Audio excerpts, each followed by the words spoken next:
शिव महापुराण की कथा कहती है, श्रीमद् वल्लभाचार्य जी का चरित्र कहता है। श्रीमद् वल्लभाचार्य जी का चरित्र वर्णन करता है कि श्रीमद् वल्लभाचार्य जी ने जगन्नाथपुरी में एकादशी को उल्टा लटकाया। आप लोग गए होंगे तो देखा होगा कि जगदीश में जगन्नाथपुरी में एकादशी उल्टी लटकी। कारण क्या था? खूब विरोध करा गया श्रीमद् वल्लभाचार्य जी का कि तुमने एकादशी को उल्टी लटका दिया जगन्नाथपुरी में। क्यों लटकाया? उसका कारण क्या था? श्रीमद् वल्लभाचार्य जी ने कहा, आप कहते हो कि कोई मरे तब एकादशी का दान दीजिए, आप कहते हो कि कोई मरे तब अन्न का दान दीजिए, आप कहते हो कि कोई मरे उसके बाद में आप ये दान दीजिए। श्रीमद् वल्लभाचार्य जी ने एकादशी को उल्टा लटका कर कहा कि एकादशी का अगर दान करना है तो पहले एकादशी करो, और एकादशी करने के बाद उस एकादशी का फिर दान करो जीते जी। उस एकादशी का फिर दान होना चाहिए।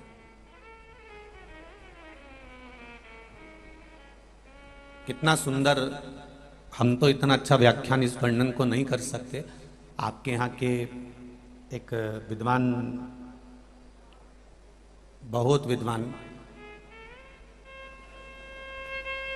पुष्टि मार्ग के लेखों को अपनी वाणी में व्यक्त करने वाले, जिनकी वाणी को इस शरीर को भी सुनने को मिला, परम पूज्य आदरणीय, मैं तो संत शिरोमणि भी कहूँ तो अतिशयोक्ति नहीं होगी, आदरणीय शायद मदन लाल जी जोशी जी, जिन्होंने मंदसौर नगर का नाम पुष्टि मार्गी कथा के मामले में सबसे आगे लेकर गए, ऐसे मदन लाल जी जोशी इसी मंदसौर के थे।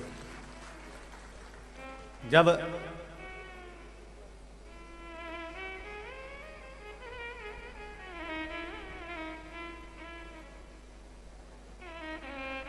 अपनी वाणी से वो कहते थे, अब तो शायद शरीर नहीं है उनका शायद, तो जो अपनी वाणी से कहते थे, वल्लभ का व्याख्यान वर्णन करते थे, पुष्टि मार्ग के वर्णनों को जब वो कहते थे तो एकाग्र चित्त होकर, यहाँ तक वर्णन है कि माताएं अगर रुई की बाती भी बना रही हो तो वो बंद करवा देते थे कि पहले कथा रस तत्व को ग्रहण करो, पहले सुनो।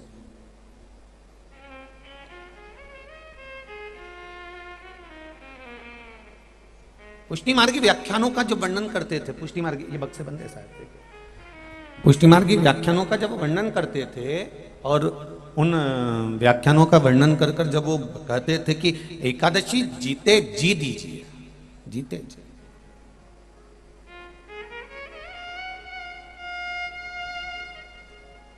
मरने के बाद की कोई गारंटी नहीं कि आपने जो एकादशी दी वो मिली कि नहीं मिली। पर जीते जी अगर हमने दिया है, जीते जी हमने अगर प्रदान किया है, तो हमने अपने हाथ से तो करा, अपने को मालूम तो पड़ा कि मैंने दिया।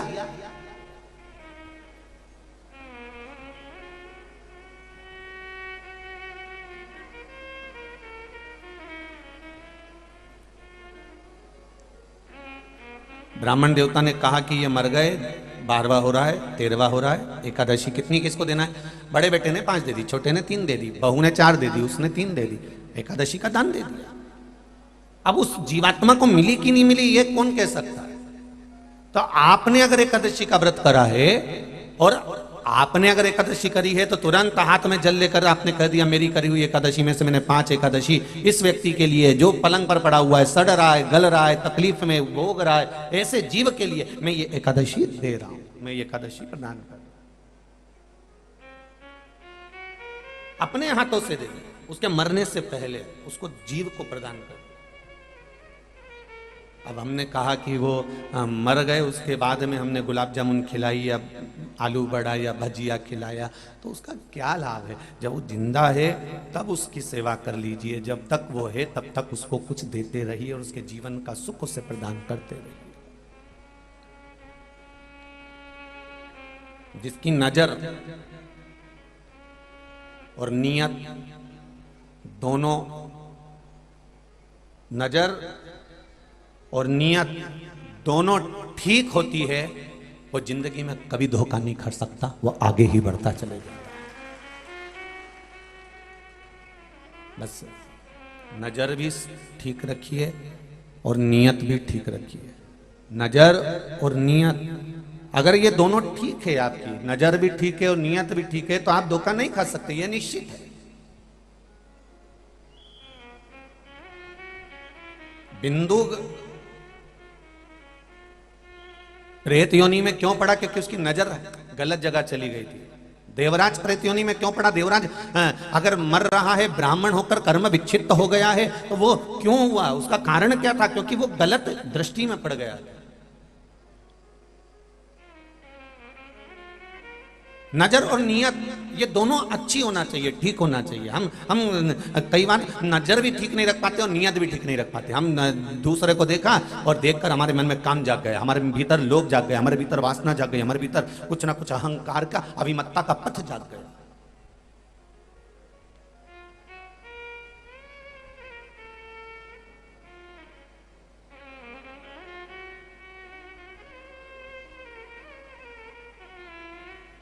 अपने भीतर का नजर और नियत ये दोनों ठीक रखने का प्रयास करिएगा, और जब आप प्रयास करेंगे तो ये निश्चित है कि आप मंजिल तक पहुंच जाएंगे। आपको गलत जगह, मंदोदरी की कथा कर रही है, मंदोदरी शिव महापुराण की कथा मंदसौर की धरा से चल रही है, वो कथा का वृतांत आप श्रवण करिए कि जो एक अप्सरा थी और अप्सरा बनकर शिवजी के पास में गई और भगवान शंकर के नजदीक में जाकर उसने देखा कि शिव तत्व इतने सुंदर हैं, शंकर कितने सुंदर हैं, कर्पूर गौरम कर्णावतारम। पहले तो शिव जी को सुंदर देखने वाला चाहिए।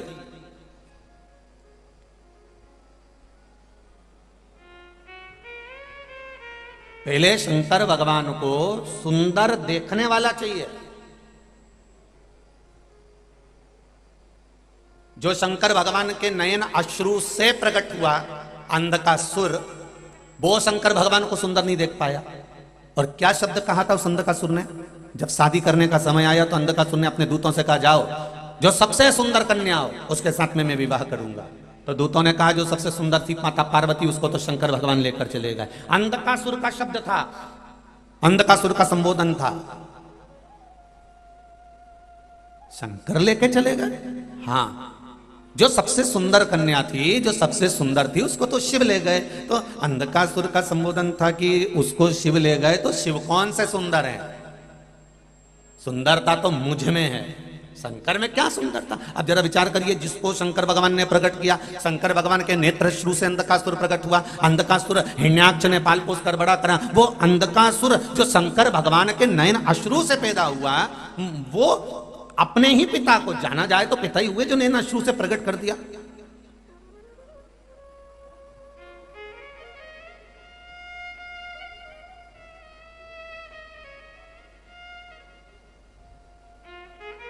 ये तो उसी में का हाल है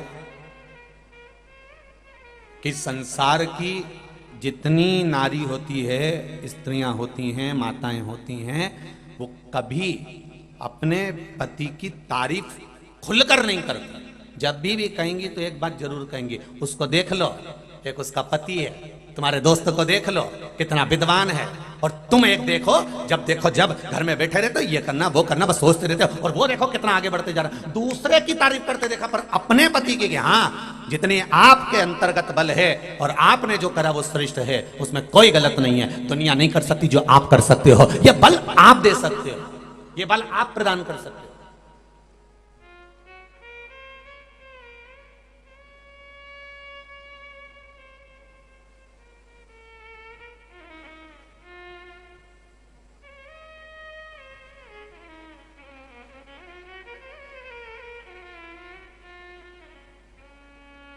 केवल एक लंकाधिपति रावण भी शिवजी से नहीं कहा कि तुम सुंदर हो। यहां स्वयं अंधकासुर कह रहा है कि मैं सुंदर हूं, शिव कहां इतने सुंदर है, उसको पार्वती को मैं अपना बनाऊंगा।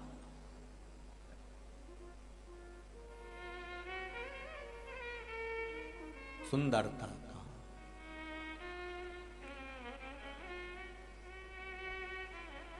बहुत कम लोग होंगे जो सुंदरता देख पाएंगे। पहले तो शंकर भगवान की सुंदरता देखने वाला चाहिए। इतनी भीड़, अपार जन समुदाय, आप कथा सुनने के लिए आए हो। रोज समिति टेंट बढ़ाती है और रोज उस टेंट को आप भर देते हो। आपके भीतर ये भाव है कि शंकर भगवान की कथा बड़ी सुंदर है। ये आपके भीतर भाव है कि शिव की कथा सुंदर है, और ये सोचकर आप शिव महापुराण की कथा में जाकर बैठते हो। इसलिए मेरा भोलेनाथ आपको भी सुंदर बना देता है, सत्यम बना देता है, शिवम बना देता है।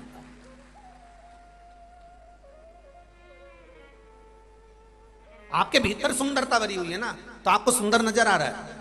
काला कलर का चश्मा लगाओगे तो सब काले दिखेंगे, पीले कलर का लगाओगे पीले दिखेंगे, नीले कलर का लगाओगे नीले दिखेंगे, सफेद कलर का लगाओगे सफेद दिखेंगे। ये दृष्टि का भेद है। आप अगर अच्छे हो तो आपको सारा विश्व अच्छा नजर आएगा। आपको अगर आप भीतर से ठीक हैं तो सारा संसार आपको ठीक नजर आएगा। और यदि आप सुंदर हैं अंदर से, आत्मा से, चित्त से, वृत्ति से, तो कथा भी सुंदर नजर आएगी।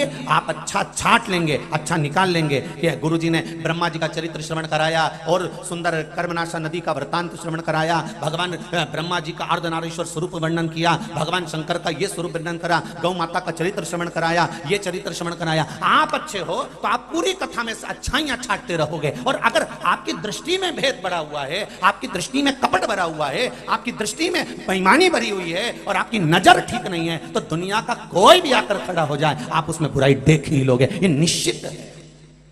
चश्मा जो लगाया होगा वैसा आपको नजर आएगा, ये निश्चितता है।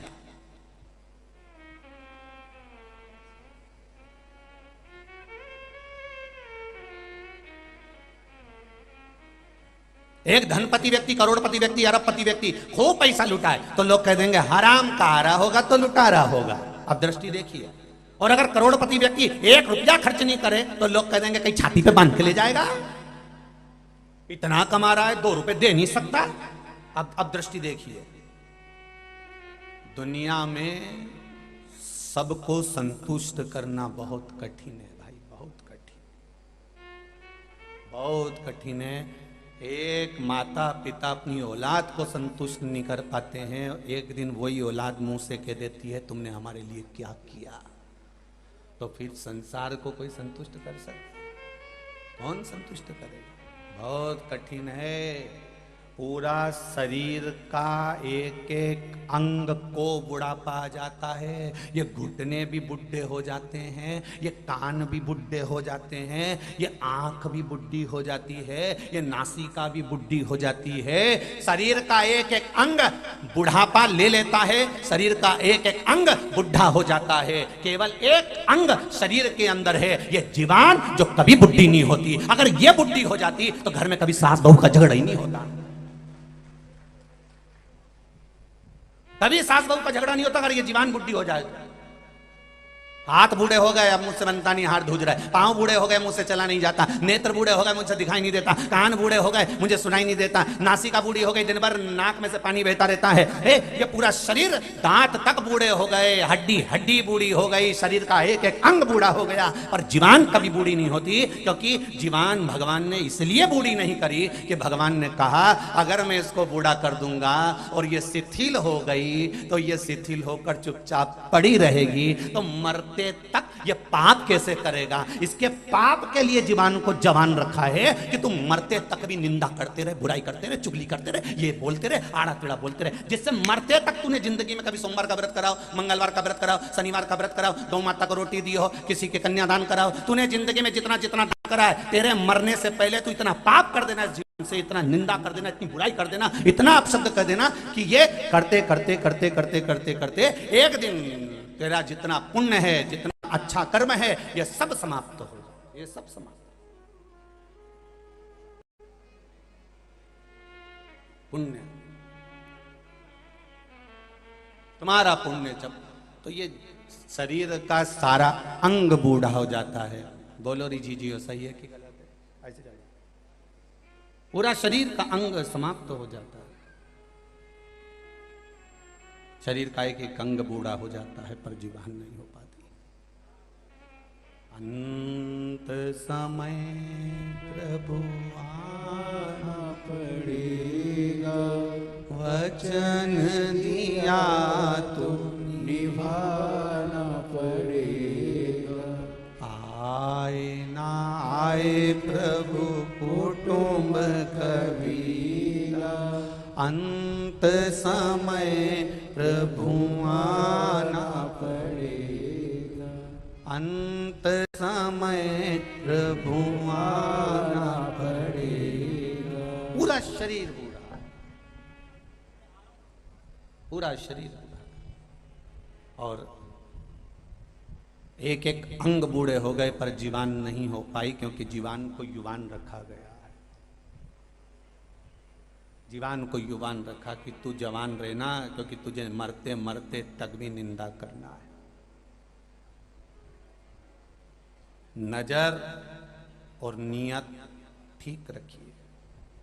आप अच्छा देखोगे, अच्छा दिखेगा,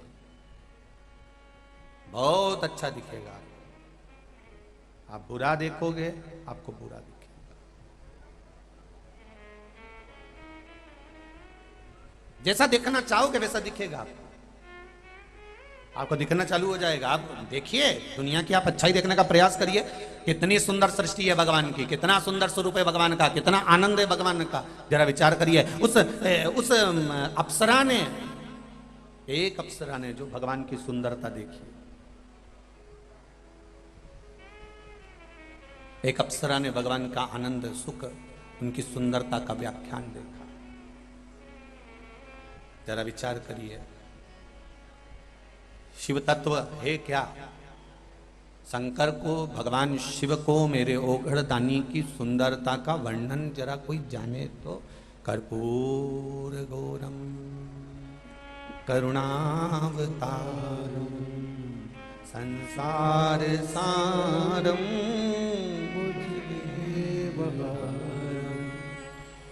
नमः शिवाय, नमः शिवाय, नमः शिवाय, नमः शिवाय। कर्पूर गौरम करुणावतारम संसार सारम। भगवान शिव की सुंदरता, भगवान शंकर का आनंद, भगवान शंकर का स्वरूप का आनंद। अच्छी नजर रखो, मेरा शिव सुंदर दिखे। अच्छी नजर से। और जब नजर अच्छी होगी तो ये निश्चित है, अगर नजर श्रेष्ठ है तो उसमें निश्चितता है कि भगवान अपने आप आपको सुंदर नजर आने लगे। अपने आप आपको देखने की जरूरत ही नहीं पड़ेगी।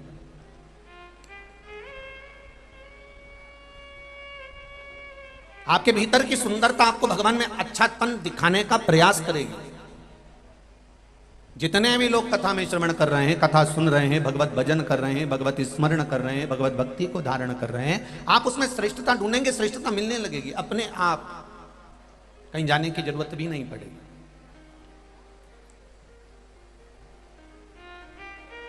अविरल भक्ति को पाने का महाराज, एक अप्सरा जिसका नाम है मधुरा, जरा विचार करिए। वो मधुरा भगवान शंकर के पास पहुंची है, देवलोक से पहुंची है, और शंकर भगवान के स्वरूप में उससे सुंदरता नजर आ रही है। भगवान शंकर का स्वरूप उसे सुंदर दिख रहा है, भगवान शंकर का स्वरूप उसे आनंदमय दिख रहा है, भगवान शंकर का स्वरूप उसको अलमस्त आनंद भक्ति में नजर आ रहा है। वो मधुरा को, वो मधुरा जो देवलोक में निवास कर रही थी, केवल भगवान शंकर के सुंदर स्वरूप को देखने के लिए, भगवान शंकर के सुंदर स्वरूप को जानने के लिए पृथ्वी पर गई है, मृत्यु लोक में गई है, भगवान शंकर के स्वरूप को जानने पहुंच गई। और शंभो शरणे